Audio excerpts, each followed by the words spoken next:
So let me welcome this third panel. Mr. Khalid Hamad Abdul Rahman Hamad is the Executive Director of Banking Supervision at the Central Bank of Bahrain. He will moderate this session. His panelists are Dr. Wimbo Santoso, Chairman of the Board of Commissioners, Financial Service Authority, Indonesia. Mr. Adel Al-Majid, Vice Chairman and Chief Executive Officer, Buyam Bank, Kuwait. Professor Dr. Abdul Aziz Khalifa Al-Qasa, Sharia Scholar from Kuwait. Mr. Rafi Hanif, Chief Executive Officer, CIMB Islamic Bank, Malaysia. And Mr. Dilip Rao, Global Head of Infrastructure Innovation, Ripple, from the US. Thank you very much indeed. Thank you. Thank you. بسم الله الرحمن الرحيم والصلاة والسلام على أشرف الأنبياء والمرسلين سيدنا محمد وعلى آله وصحبه أجمعين. Your Excellencies, distinguished guests, ladies and gentlemen, Assalamu alaikum wa rahmatullahi wa barakatuh. On behalf of my panelists and myself, I would like to thank His Excellency, the Governor of the Central Bank of Kuwait and his staff for the warm welcome and hospitality afforded to us, and for the excellent arrangement and the well thought of themes of today's conference. The same appreciation is also extended to the IFSB Secretary General and his staff for the excellent arrangement as well. Through our session now, which is the third session, you will be exposed to the thoughts and insights of our distinguished panelists on the recent development with regard to FinTech. So let me start posing the question to Dr. Santoso, right? And if the other panelists would like, maybe after His Excellency Dr. Santoso's really mention his answer, and if you are interested to basically intervene or say anything, please feel free. We would like to have an interactive sort of session today, and we would like to be better than our previous sessions. Yeah. So, Dr. Santoso, with the growing significance of FinTech and other technological development, what are the key challenges facing you as a regulator in dealing with such development? Okay. Thank you very much, Chair. Thanks for kind, chairing in the session. I think the session will be very, interesting for good discussion from different panel. And also thanks for the organizer, Central Bank Kuwait, for the making this event happen. I think it is big event. Even it is also my first time of attending this event. Hopefully I'm looking forward to attend any other event going forward. I think I would like to share a little bit in the context of Indonesia. Indonesia has a separated supervisory authority from the central bank. Then the supervisory agency, which is the Indonesian Supervisory Authority, responsible to supervise on the banking, non-banking industry, and also capital market. So the whole financial sector is under the financial authority. I think anything goes wrong in the financial sector, I think the OJK only will be blamed by public. So there's this big responsibility. So we try to handle with care about how to make sure that stability in the financial system is in checks. First of all, I would like to show you one slide that actually can navigate our discussion in the end. I think I have one slide here. So actually with the technology, I think, can create, new structure of competition in the financial sector. Yeah. As a matter of fact, that this technology can help, the provider, the financial services provider, provide a better services, quick, possible cheaper, yeah, and then can serve the customer that was unable to be served by normal financial institution. That's the beauty of the technology. So then the case of Indonesia, it is unique. We have a 7-island country. We call it with the 17,000 island country. So, and then the remote area that is very difficult to be reached by the normal financial institution in Indonesia. So with the technology, actually a lot of opportunity and potential that those people in the village, could be reached by the technology. Then, but of course, there will be some, caution for us, I think, of course, yes, we are not going to distract the process.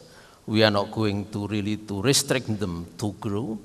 But the first, how to make sure that the negative impact or the disruption will be minimized is very important. And then the second, how to make sure that the customer interest will be protected. Two things that we concern. Then, matter of fact, I think in the field with the technology, I think the service is not only in the banking industry or in the financial sector. The service could be in the e-commerce. How to deal with the tax. How to check, how to make sure that all the e-commerce transaction will be,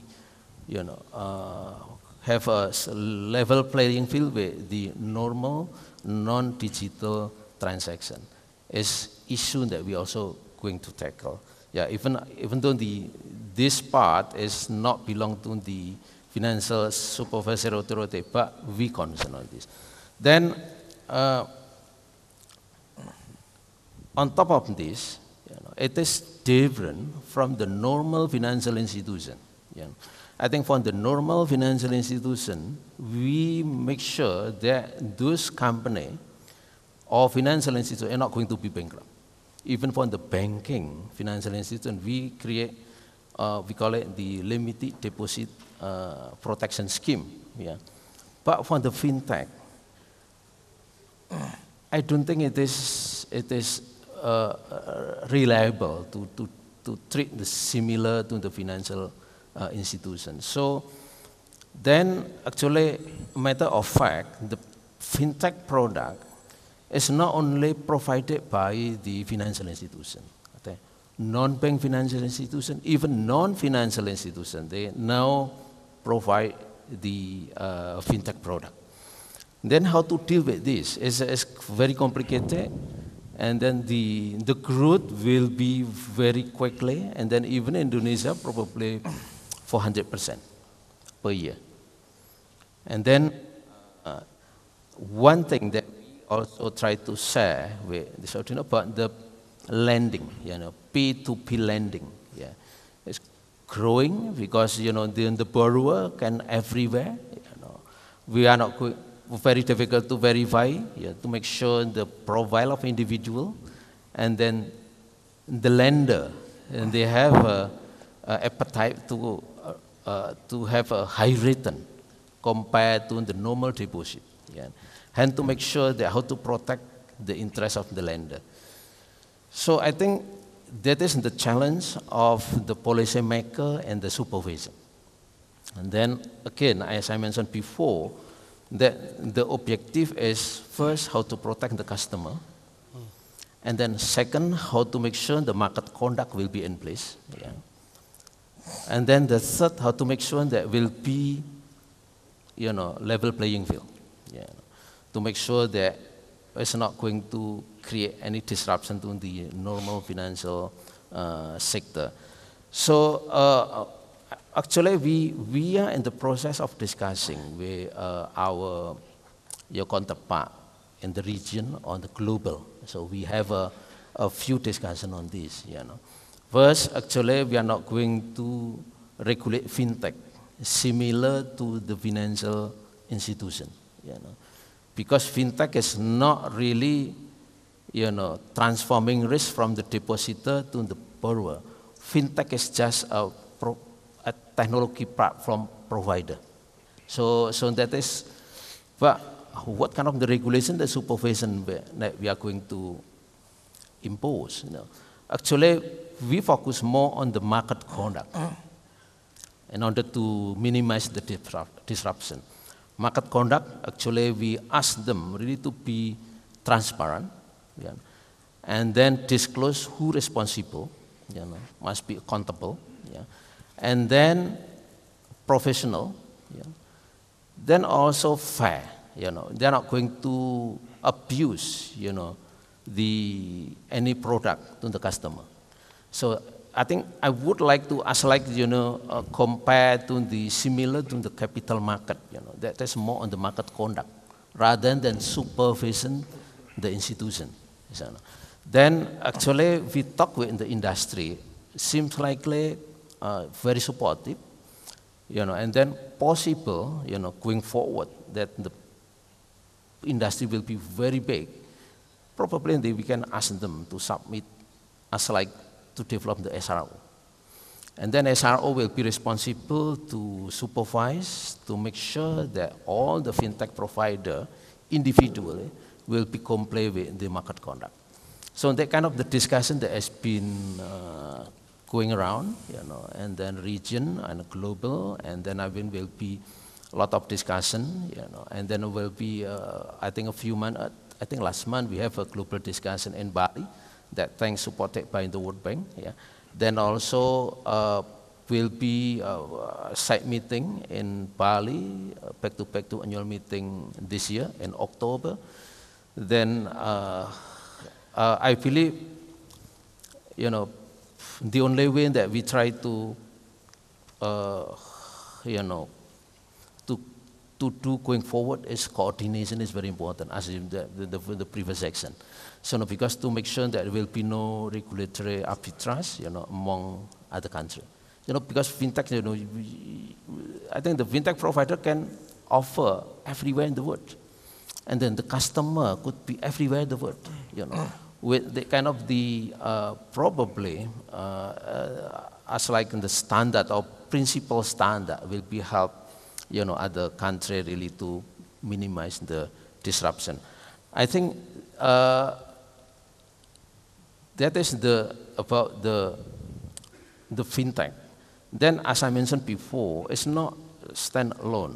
Actually, a lot of digital economy has been coming around. Then also create some also different distortion to the economy.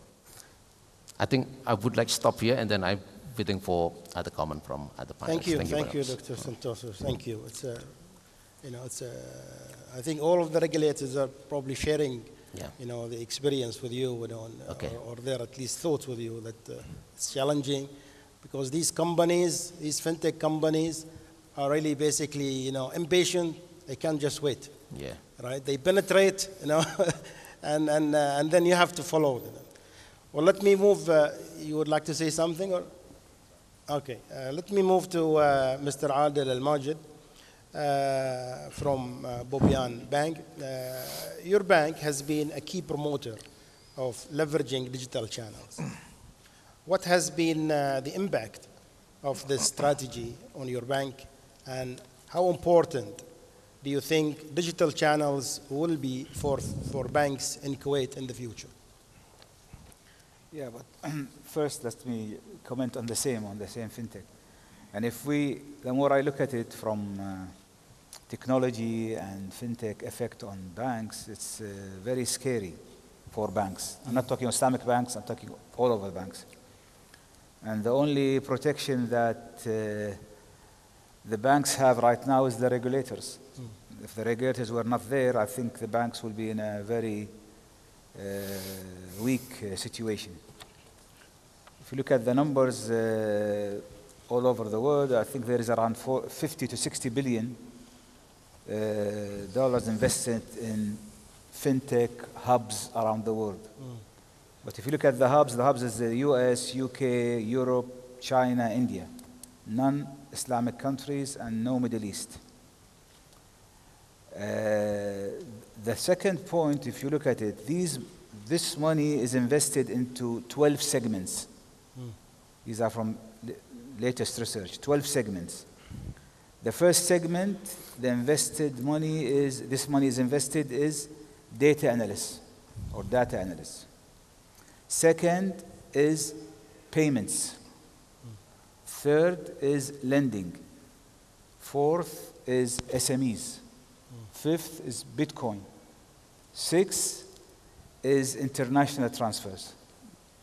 And this constitutes 70% of this 50 billion. And if you look at these are core banking business. You could argue about data analysts because you can share it, but the other 5, they are all core banking. So if you are a bank, and these, by the way, they don't, not like banks, we do all of this. They are single, these companies are single activity. He's lending, he's payments. The most common questions in our social media, when is Apple Pay? When is Apple is there? We tell them, oh, we have all these products. They say, when is Apple coming, Apple Pay? So these guys are, or the millennial or the young customers are not looking at banks. They are not loyal. You give me a service, yes, but if you don't, I will go to somewhere else. What should the banks do? And I refer to what you do, is it the banks, and from the presentations, the Islamic banks in particular, very small. I don't think they have the money to invest in these. I think it's the way forward is to partnership with these companies. We have to change the business model. I think for us right now, 20 years, 15 years ago, IT was like a support area. Right now, IT and innovation are on the front line. Risk is parallel to this. Risk now is in the front line. And people. And we have to invest in these 3 people. And I think it was mentioned in Dr. Hashil, the pillars. We're just right now control, risk, people. These are now the new themes. But it's scary. I'm telling you that, and from what I see, you have to invest more in your technology, and you have to change the business model. The way you are dealing with these now, fintechs and staff, is different from the traditional management in banking. Actually, we have one of the banks that we have like a separate R&D location outside the bank just to look into our innovation. And this is what, for us as a bank, we took it as a differentiator. Are you moving positively now with your strategy at Bobian Bank? Yes, I think you see the benefits? Yes, we're seeing the benefits. When we took over the bank, I think the bank is owned by MBK 10 years ago. We looked at the differentiators, and differentiators were from other banks was looking at service, innovation, and youth. Most of, by the way, Islamic countries are, or in this part of the world, it's like young people. So we adapted this. But what we noticed, the 3 were efficient, but service, anybody can say, okay, we have good service, and our parent company has good service. We're competing with them, by the way, and we're not coordinating. The biggest differentiator we noticed to bring youth is technology and innovation. The more we push, the more we are coming, we're getting these customers. These customers, by the way, yes, they're not core banking, core Islamic. They're not core Islamic. They are moderate Islamic. Yes, we deal with you if you give us good service and good innovation. But don't say that I am an Islamic bank, I am a Sharia, and you don't invest in service and innovation and expect them to come to you. And I think this is one of the issues the Islamic banks have. Good. Thank you very much. Thank you. Let me move to Sheikh Abdulaziz Al-Qassar, and I'll ask you the question in Arabic. طبعا بالنظر إلى أن التكنولوجيا المالية هي القطاع الأسرع نمواً في صناعة الخدمات المالية. كيف ترى هذا التطور من وجهة نظر تنمية اقتصادية قائمة على مقاصد الشريعة، آخذاً كمثال في الاعتبار التطور السريع في مجال العملات الافتراضية. بسم الله الرحمن الرحيم. بداية أتقدم بالشكر الجزيل لمعالي الدكتور محمد يوسف الهاشل على تنظيم وإقامة هذا المؤتمر المهم. كذلك نظرا لأن الكلمة فيها مصطلحات شرعية ففضلت أن تكون الإجابات باللغة العربية، فاسمحوا لي. لعل الغرض بداية من الفinTech أو الفاينانشال تكنولوجي هو التيسير والتسهيل على حياة الناس حتى تكون حياتهم أكثر سهولة بوجود مثل هذه التقنية. ولكن السؤال، هل بالفعل هذه التقنية مع هذا التطور حققت للناس ما يريدون من تسهيل الحياة أم زادت عليهم التعقيد؟ هذا بالنسبة للأمور الحياتية. أما بالنسبة للأمور المالية، لا شك أن التكنولوجيا المالية هي الحديث القادم أو الموجة القادمة أو الترند القادم خلال السنوات القادمة. ويحضرني يعني كلمة لمعالي محافظ بنك المركزي الماليزي في المؤتمر السابق لما قال FinTech or die. إلى هذه الدرجة اعتبر أن القيام على هذه المنظومة التكنولوجية قادم لا محالة. ولذلك كثير من الخبراء الماليين يقولون أن التمويل الإسلامي يمكن أن يلعب دور كبير جدا ومهم جدا فيما لو تم إدخال مثل هذه التقنيات الحديثة التي توفر له نتائج إيجابية كبيرة جدا. وبالعكس كذلك، لو ابتعدت هذه البنوك الإسلامية الآن عن هذه التكنولوجيا المالية الحديثة سوف تجد نفسها في المؤخرة، وكثير من البنوك قد سبقتها. ولكن هل يمكن لهذا التطور المالي أو التكنولوجيا المالية الفinTech أن تقدم للبنوك الإسلامية الأدوات اللازمة لتحقيق تأثير اجتماعي حقيقي تنموي بما يتماشى مع أحكام الشريعة الإسلامية أم لا؟ وهذا السؤال كثير ما يتردد علينا نحن كخبراء ومتخصصين في الشريعة الإسلامية في الهيئات الشرعية. هل تريدون أن نقف عند الأقوال الفقهية القديمة ولا نتواكب مع هذه المتطورات الجديدة؟ هل تريدون أن نركب الجمال ونترك قيادة السيارة؟ اليوم يمكن الصواريخ حتى. نقول لا، نحن كمتخصصين في الشريعة الإسلامية أوجدت لنا الشريعة الإسلامية فسحة كبيرة من التطور والتنمية، والفقهاء ينصون أن الأحكام الفقهية تتطور وتتغير وتراعي المكان والزمان والوقت بل الشخص الواحد، فما يجوز لهذا الشخص ربما لا يجوز للآخر والعكس كذلك. وكذلك هي التكنولوجيا المالية مقارنة ومربوطة مع المؤسسات المالية الإسلامية. ولذلك البنك المركزي الكويتي لما أصدر التعليمات الخاصة بالحوكمة، والتي أعتبرها بحق نموذج متطور لمواكبة أعلى معايير حوكمة الرقابة الشرعية والتي اطلعت عليها، جاءت في مقدمة هذه التعليمات كلمة معبرة جدا تطلب من تلك المؤسسات المالية الإسلامية وهيئاتها الشرعية أن تواكب ذلك التطور وتضع الحلول المناسبة.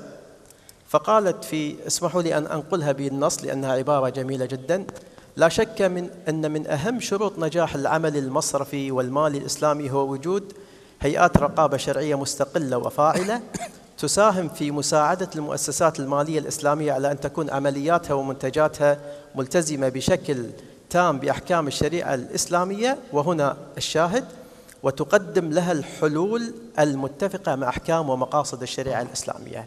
وهذه العبارة أنا أعتبرها لنا نحن كمتخصصين وأعضاء في الهيئات الشرعية أعطت لنا المجال الواسع لمواكبة كل هذه التطورات التي نتكلم منها. وكمثال على ما تفضلتم أن في الكريبتو كرنسي، والذي تفكر في الحقيقة، يعني أنا كنت من يومين في مؤسسة من المؤسسات في السعودية، بالفعل طرحوا علينا في الهيئة الشرعية أنهم يريدون أن يضعوا المنصات لتداول الكريبتو كرنسي كبلاتفورم يعني.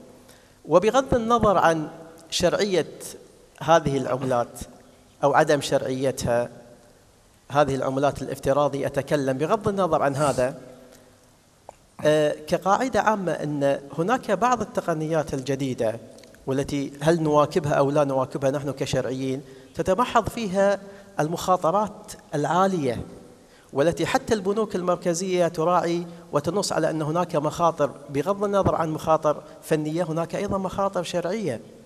فإذا المقامرة والدخول في تقلبات سريعة حتى بالفقه المالي أو في الاقتصاد المالي لا يجيزون كثرة الدخول، والمشتقات المالية أكبر دليل على ذلك. كذلك نحن عندنا في الشريعة ما يقارب هذا المثال. ربما في المرحلة المقبلة سوف يسبقنا هذا التطور، ولذلك أنا أدعو البنوك الإسلامية أن تتحضر وتتهيأ لهذه المرحلة المقبلة. وأنا لا أنظر إليه على أنه اعتبار موجة قادمة، بل أسرع وتيرة مما نتصور. فلذلك لا بد من التحضير لها فنيا وشرعيا. وأرجو أن لا يفهم من كلامي أني أخوفكم وأرهبكم من هذه التكنولوجيا المالية، ولكن أدعو بحذر إلى التهيؤ لها، وربما في المحاور القادمة سوف نتكلم أكثر عن هذه النقطة. شكرا. شكرا Sheikh Abdul Aziz. Let me now move to Brother Hanif. As you know, the development of FinTech, brought down fees, improved the quality of services, and the delivery of the services, and made clients, so happy with that. So basically now, do you think that the banks are in a competitive or collaborative mode with the FinTech companies? And which areas of the banking business are most vulnerable to competition from FinTech companies, if any? Jazakallah khairan. Bismillah ar-Rahman ar-Rahim. I think it's an excellent question, which is probably facing all the banks today, whether it's Islamic or conventional. The issue is how you look at these innovations. If you look at it as a disruptor, then as mentioned earlier by Brother Adil, you will simply perish. But if you look at it as an enabler, as an opportunity, then you can grow and actually become a lot more profitable. And just to highlight, as mentioned by Dr. Wimbo earlier, we are here to serve the needs of the customers. So the customers' needs, the behavior is changing very rapidly. The customers of today are very different from customers of yesteryears. And the years to come, we are at the dawn of the fourth industrial revolution. The mindset of the customers will change dramatically. They would like to bank differently from their forefathers. So banking will survive, but you may not have the same type of banks that exist today. So they would like cheaper, better, faster, at their convenience from their home, at a time convenient to them. So they might wake up at 2 o'clock in the morning and say, I would like to open a deposit with Bobian Bank. Can they do it at 2 o'clock in the morning?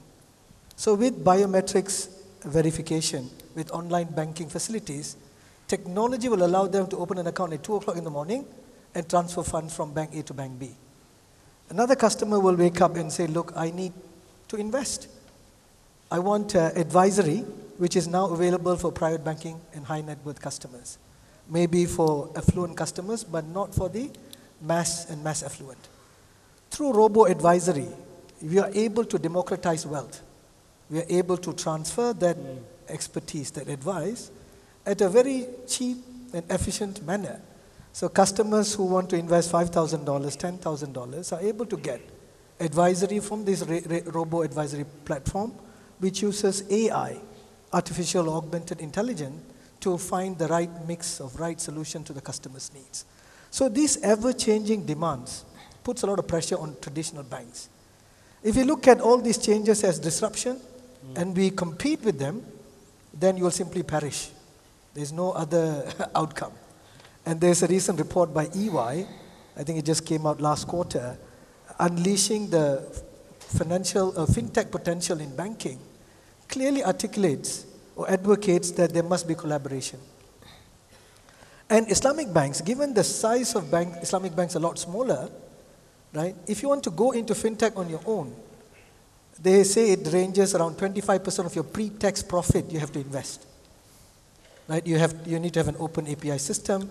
You need to make sure your data is available in, for example, Hadoop, that allows AI to analyze and give you the solutions. All this costs money. If you're a smaller bank, a smaller scale, you will not be able to invest efficiently in all these financial technological advancements. So the only option is to collaborate. And we have seen how banks have collaborated very successfully. So for example, in the SME segment, you ask the question, what are the areas of businesses that banks are likely to lose to FinTech? All the fee-based revenues will be lost. If you are making fees by selling insurance, takaful, asset management products, you're going to lose it very soon. Because FinTech can do it cheaper, better, faster.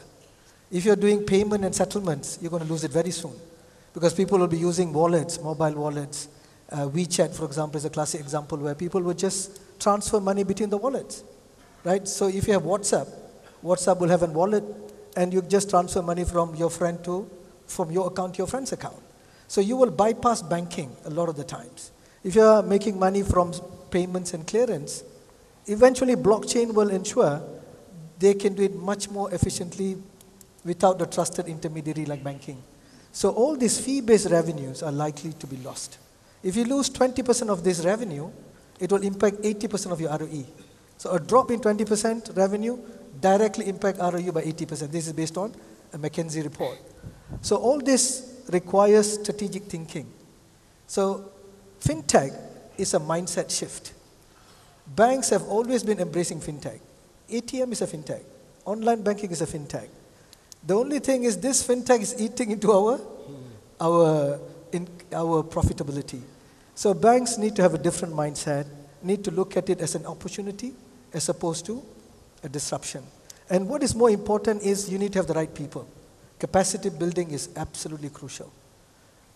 It is said that more than 40% of the banking, what we call staff that we have today, can be made redundant in the next 5 to 10 years.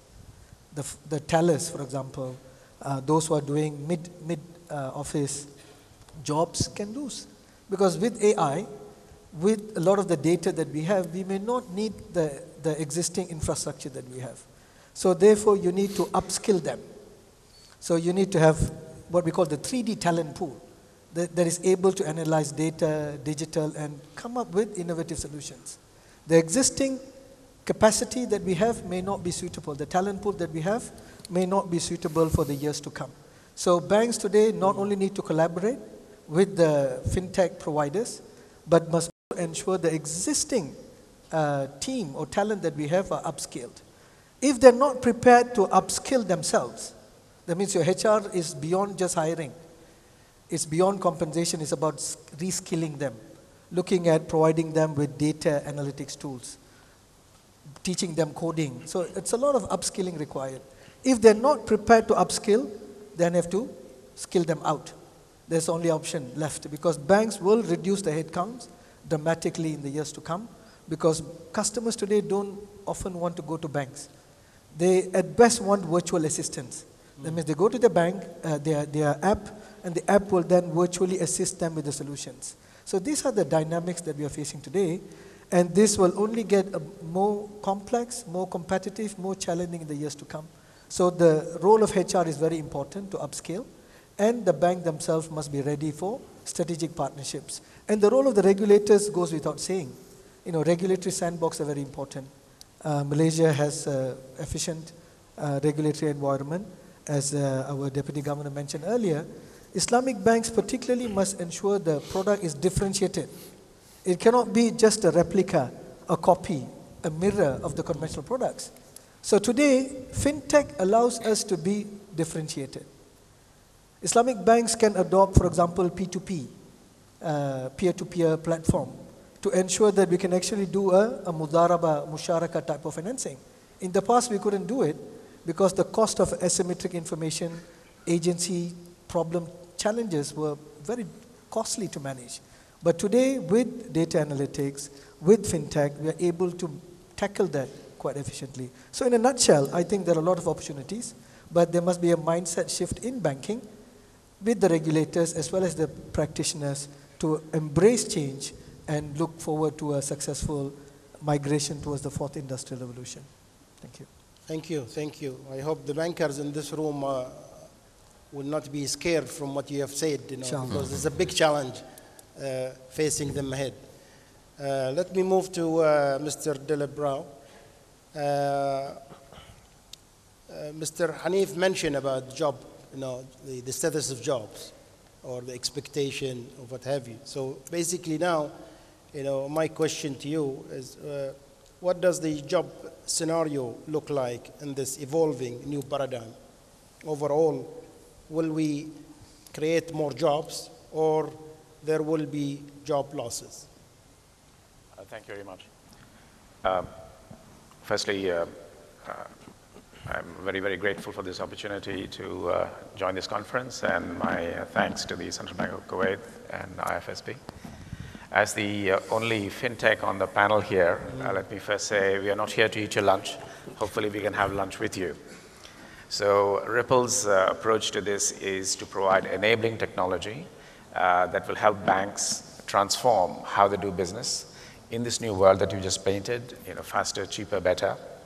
And the technology that we've got has evolved over the last 5 years. We are now a 6-year-old company to suit the needs of banks for a very specific purpose. I think all technology can be considered as tools which can enable. So a hammer can be used to hurt somebody, but can also be used to build a home. So how you use this is kind of important. We work also with the regulators, because typically you fear what you don't understand. So my role now in Ripple is to work with central banks and financial market infrastructures to get them to actually trial the technology. We're doing that here, for example, with SAMA in KSA, and we're engaged with several other banks in the Middle East. What we are finding is to focus on a simple problem, which is a large problem, is usually the approach that startups take. So Ripple has focused on the issue of cross-border payments and saying, how can we make this faster, cheaper, better? The system that exists today is very old, about 40 years old. And the SWIFT messaging system that you use was a replacement for telex machines. I don't know how many people in this audience remember telex machines. I actually did see one. And that is now ripe for change. So the use of distributed ledger technology is to make the movement of value as simple, as easy as it is to move information today. So when I send you an email, I don't ask you, does my ISP talk to your ISP? When can I send you this email? How much will it cost? How long will it take? I just send you the email and it gets to you. So what Ripple has done is created a technology which is called the Interledger Protocol, similar to the Internet Protocol, so that we can connect ledgers between banks, between networks. So whether you're with Bank A or Bank B, we can move money between these banks across borders in real time, speed of light, cheap, cheerful, simple. So this technology will change certainly the kinds of jobs that are conducted today. So today, when a bank sends money across borders, you send a SWIFT message to say, I'm going to send you this money. But the money actually doesn't change hands until the ledgers that the two banks have updated, often through an intermediary correspondent bank, which means that there's a lot of reconciliation happening day 2, day 3. So big banks have 600, 700, 800 people sitting in a back office reconciling these transactions. If we are now able to do the equivalent of an RTGS payment across 2 banks, so that it is settled in real time, all of that reconciliation is no longer required. So the question is, what does a bank do in terms of shifting the focus of their staff, the kinds of work that they do? I'm sure that people don't wake up in the morning saying, I want to reconcile accounts. It is not a fun job. So the change in the jobs and the kinds of jobs might shift to looking at patterns of transactions, detecting what kinds of things may be patterns for fraud. Some of those can be picked up through automation, but some things simply cannot. So the kinds of jobs will change. And we think ultimately more jobs will be created through the use of technology, whether that is artificial intelligence or DLT, data analytics, etc. But it will be a new kind of skill, which is much more higher value adding. And I think that's the challenge for banks, is to see how to use this technology to create services that their customers want, yet enable new kinds of capabilities that their staff can provide. I think particularly distributed ledger technology offers an opportunity for Islamic banking. What you're trying to do is leverage real assets, which means, and I'll give you the example of fractional shares. I may not be able to buy a whole share in Apple at $170 or $200, but if you can sell me a fraction of that share, maybe for $1, I'm now able to invest in that company. So if you have large numbers of people who are currently not saving a lot, and we heard the example of Kenyan telephone accounts having $6, how can I take an investment of $1 or 50 cents from that person and invest it perhaps in an asset, which is maybe a $10,000 loan to an SME? So the tokenization of assets and being able to create an ability for small investments to fund small loans could be a completely different model. So the ability of this technology to create a new business model for Islamic finance, I think that's the opportunity where you rethink products and services from scratch, rather than, as somebody said, really trying to take conventional product and trying to apply it and make it compliant. Thank you. I've noted recently also that even the American universities now are basically introducing new majors, catering for the FinTech development, which is really interesting, and I hope that we will see, also the same development happening in the Middle East as well. Now let me go back now to Dr. Santoso. You've heard, today in the morning, in the first session, a call to the regulators for help. And you heard today as well, Mr. Majid basically alluding to the same. And you heard basically another question, another maybe comment there, that we should be, as a banks, in a collaborative basically mode with these FinTech companies. Now the question to you is, do you think that we are ready to trust FinTech companies to be the custodians of general public's money? And if so, should FinTech companies be subject to similar set of rules as banks? Okay. Thank you, Chair.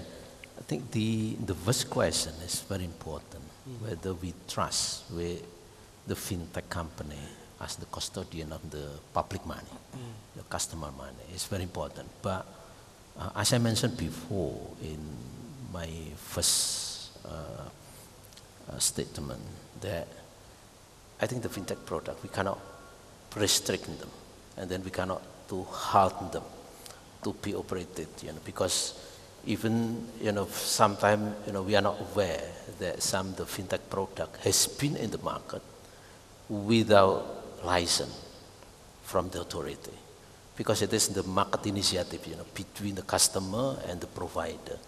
Initially, just start with the very small community among a friends, on the P2P lending, for instance, but finally the growing being huge, because not only in very close, limited a group of people, but being a public. Because, the customer, they got benefit, they throw their money from the normal deposit, the sharing is very low, and then they put on the FinTech, which is the higher. And then from the borrower, it's very difficult to access to the normal lending through the bank and also to the other financial institution.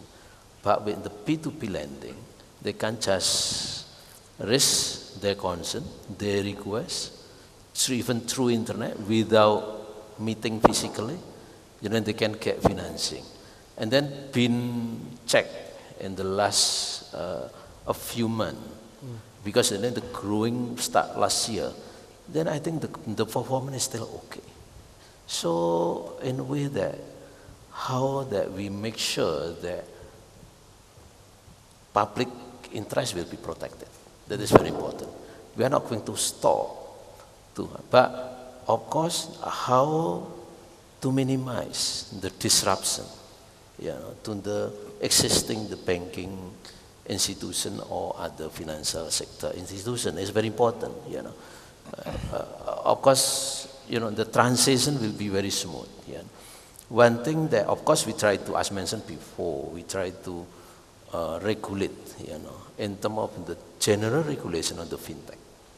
The purpose of the regulation is to protect the customer.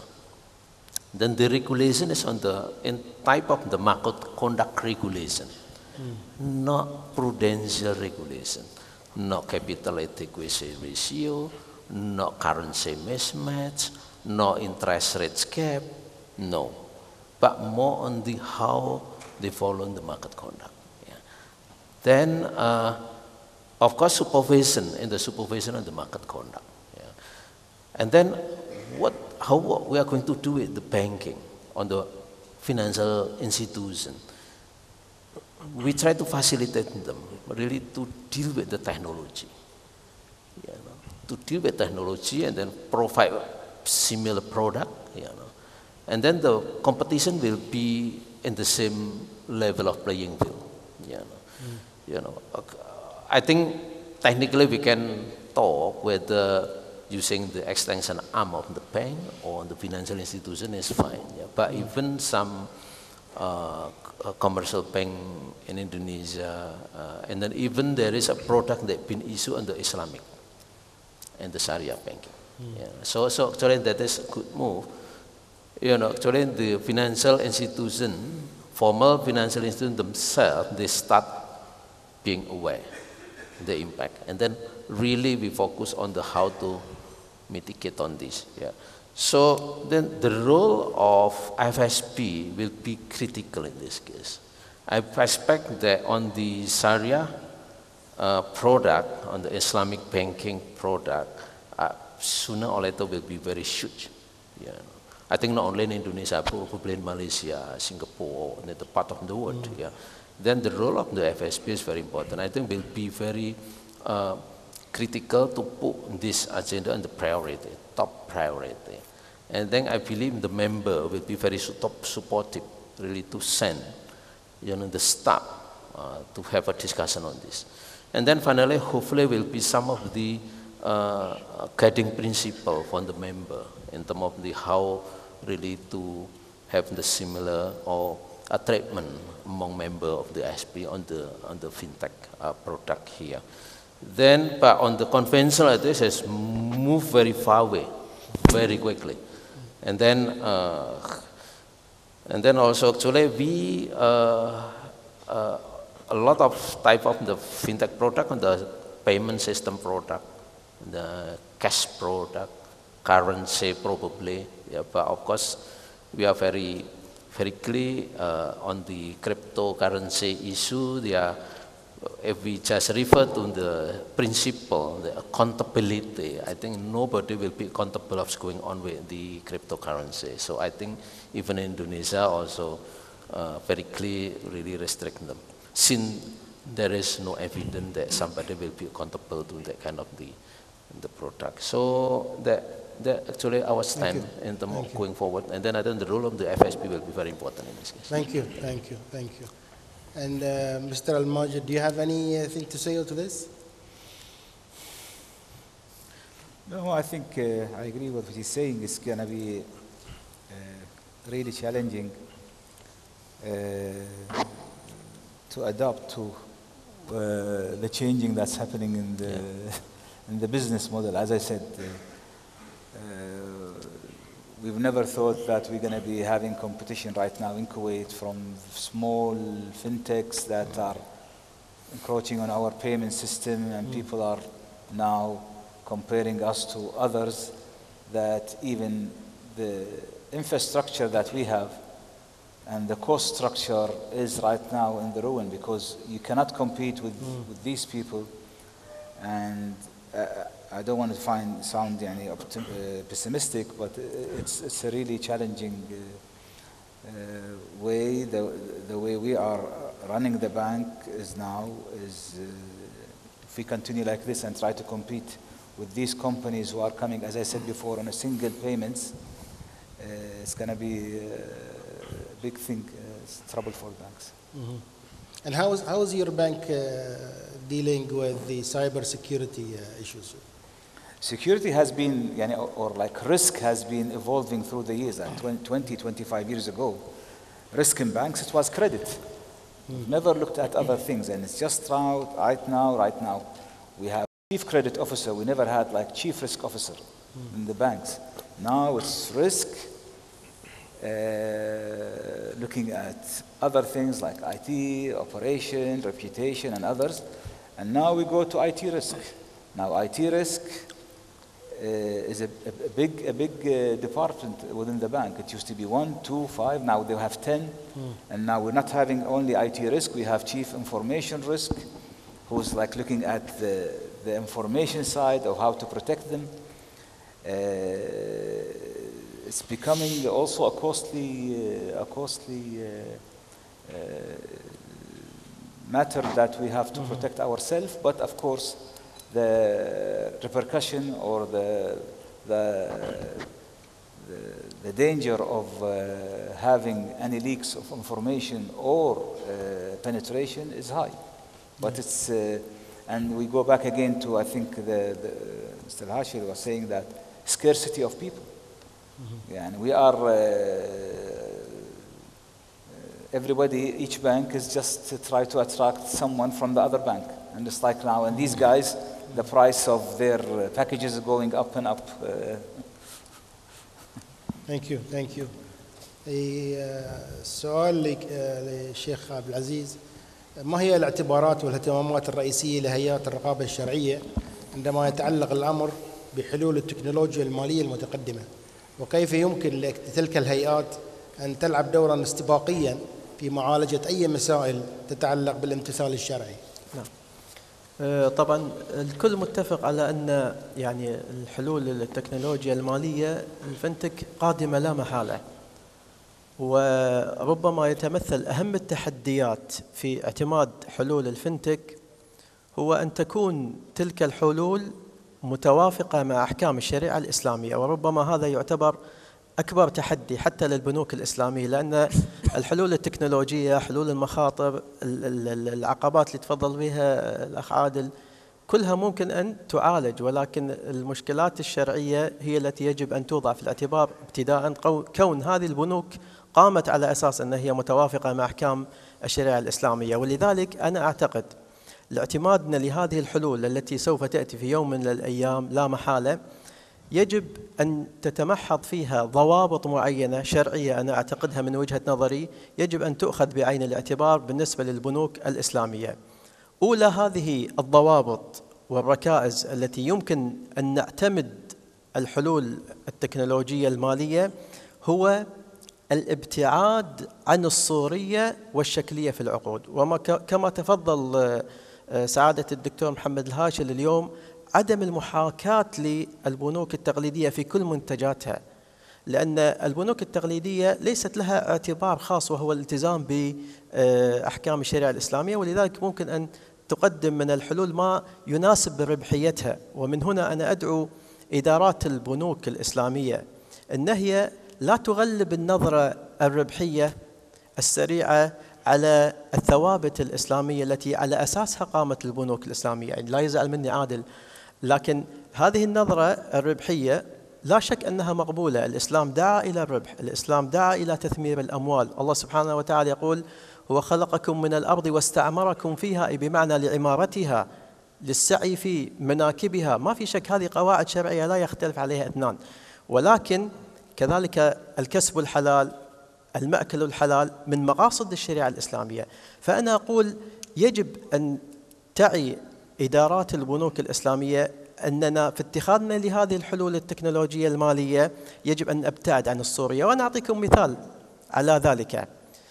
طرح منتج ما يسمى بالتورق المعروف، وهو الذي يقصد فيه المتمول الحصول على النقد، وهذا معروف لدى البنوك الإسلامية كمنتج من المنتجات. لكن مع الأسف مع دخول هذه التكنولوجيا المالية في هذا المنتج أفقدت هذا المنتج شرعيته في بعض الأحيان، وأفقدت هذا المنتج أهميته وفائدته. شلون؟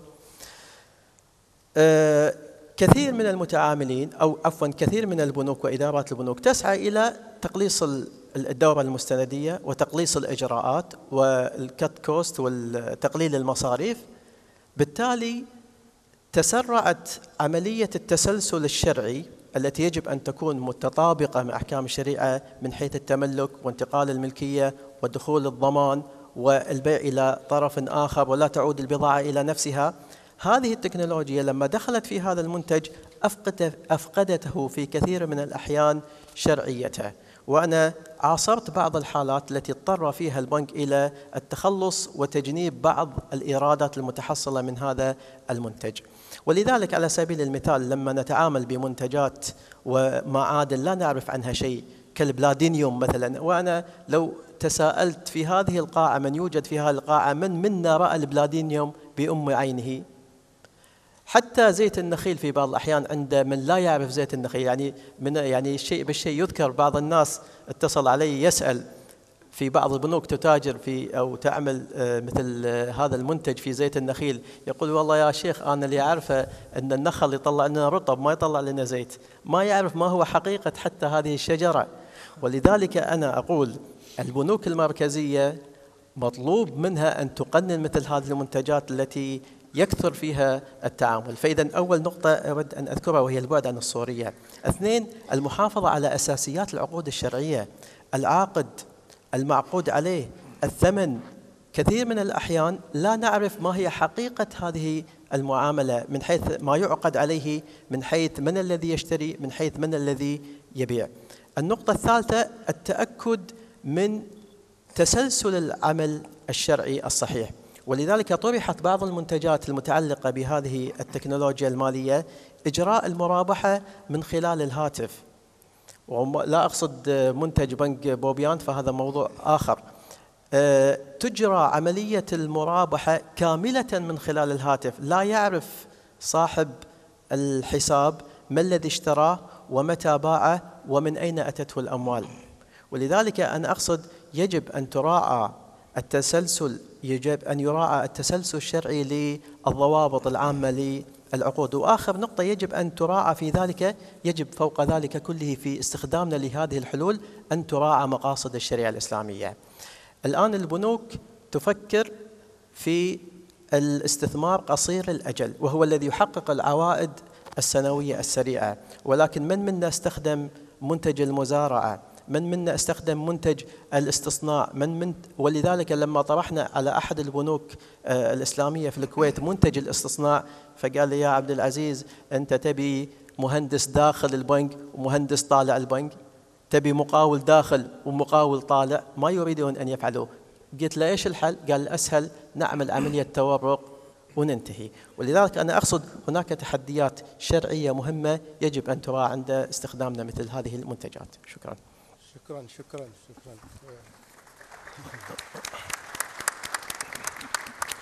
We passed our time, but there is just one thing that I would like to pose maybe to Brother Hanif and Mr. Rao, and again to this question that I raised with Dr. Santos regarding the trust that we can place on these fintech companies. Now, banks have a jewel, which is the function of accepting deposits. So the question that maybe both of you can respond to in 1 minute each is, should central banks be allowing the fintech companies or the relevant fintech companies to basically hold deposits or maintain deposits? And then we'll go to the poll. Sure. Since I only have one time, I want to make a clear differentiation between Islam and conventional banking. Conventional banks don't take deposits. They take loans. Yes. Because every deposit is a loan to the bank. It's a qard. The bank borrows at 3%, lends out to another customer at 5%, and makes a margin of 2%. That's a traditional conventional banking. But then the entire system calls that loan a deposit. And because you've called it a deposit, you now have to protect the deposit. Sah? But Islam says, if it's a deposit, then it's a wadiyah. You have to keep the deposit. In English law, it's called bailment. If you give two $5, you cannot return one $10, because that is the level of trust that is imposed on the bailer, the bailment. But today, when the whole terminology is swapped, a loan becomes a deposit, and Islamic banks then are caught. When we take deposit, we have to call it wadiyah, we can't call it qard, right? And under the deposit, we cannot pay a return. If you are safe keeping the money under wadiyah, you have to pay the bank to keep the money, right? But conventional wisdom says, you keep your money in the bank, it is safe, you no risk, but the bank gives you money. It is not logical. An Islamic viewpoint, Islam is the most logical conclusion. It says, you want safekeeping? No return. You want return? You invest in mudaraba. You invest in musharaka. You invest in wakala. But because the conventional system has a differentiated logic which allows wadiyah to be paid, we have side effects like tawarruk. Ustaz has beautifully articulated, tawarruk falls. But I'm saying, tawarruk is a form of makhraj, to exit from this illogical situation where a loan is treated as a deposit and you get a payment for the deposit. That's a historical baggage we are carrying. And I think the solution to get out from this historical baggage is through FinTech. Because FinTech can solve. If you remember, banking started because of two problems. Asymmetric information problem. I have money. I don't know who needs money. How do I pass this surplus money to someone who needs money? I need an intermediary called bank. So banks came and said, anyone we deposit, put the money in with me, I will then lend it out. Second is agency problem. If I give that money to the person as a mudarib, he might cheat. He may not give me the right, accounting, play down on the profit, give me a lower share. So I solve the problem by just giving a loan. Hey, give me 3%. Whether you make profit or not, 3% is my interest. Islam says no. You must take risk. Risk and reward has to correspond. So because we don't have that system today, we have to use tawarruk. And I agree with Ustaz, tawarruk is the easiest form of intermediation. And today the pressure on cost, regulatory costs, operational costs has all gone up. Islamic banks are going for the path of least resistance, which is tawarruk. In fact, I would say a time will come 90% of the transaction will be based on tawarruk, whether on the liability side or on the asset side. This is eventually will happen. So I think FinTech gives us a perfect opportunity to get out of this complex situation, because FinTech can solve the asymmetric information problem. Peer-to-peer lending, today Lending Club, I can put $25, right? And Lending Club will then match with the borrowers who meet my expectation. So it's a form of a mudarabah. Second, with AI, with data analytics, I can solve some of the agency problem. We can detect frauds, we can detect anomalies, and make sure that the mudarib doesn't cheat. So there are ways to resolve it, and I think FinTech can be a solution for Islamic, proper Islamic banking. Thank you. I'm sure you like this answer. So what is your I think certainly, to answer your first question, if a startup takes money, they got to protect it, and they should be bound by all of the regulations that central banks have. But I think the more important point is the one that you make here, which is the technology now allows you to do this intermediation very, very cheaply and at scale. If I can simply take money from 3 people and lend it to 5, it's not a great job. If I can take money from 1 million people and lend it out to 100,000 and still make money and still have risk managed and reduce the uncertainty in the whole exercise, then those are all playing to the principles of Islamic finance. And I think especially distributed ledger technology lends itself to that. Immutability of transactions, transparency of who is doing transactions with whom, having a contract, underlying it that people have signed up to. So in Ripple, we have something called the Ripple Rule Book, which sits alongside the technology, which lays out what are the rights and obligations, what are the rules under which this transaction is being conducted. So that kind of openness, transparency is now available with this new technology. So I think rather than fearing it, it becomes an opportunity, and I think that was your starting point. It's an enabling technology, and I think offers a strategic opportunity for Islamic finance to differentiate itself. Thank you, thank you, thank you. With that, the result, of course, they showed earlier, to the question that was raised, they began in terms of the biggest challenge, and the majority, 32%, said cyber security threats. So with that, I would like to thank you all for such an interesting comment and thoughts on the subject. I would like again to express our sincere thanks to the Central Bank of Kuwait for their hospitality and warm welcome, and for the excellent, really, gathering and the arrangement. Thank you very much. Thank you.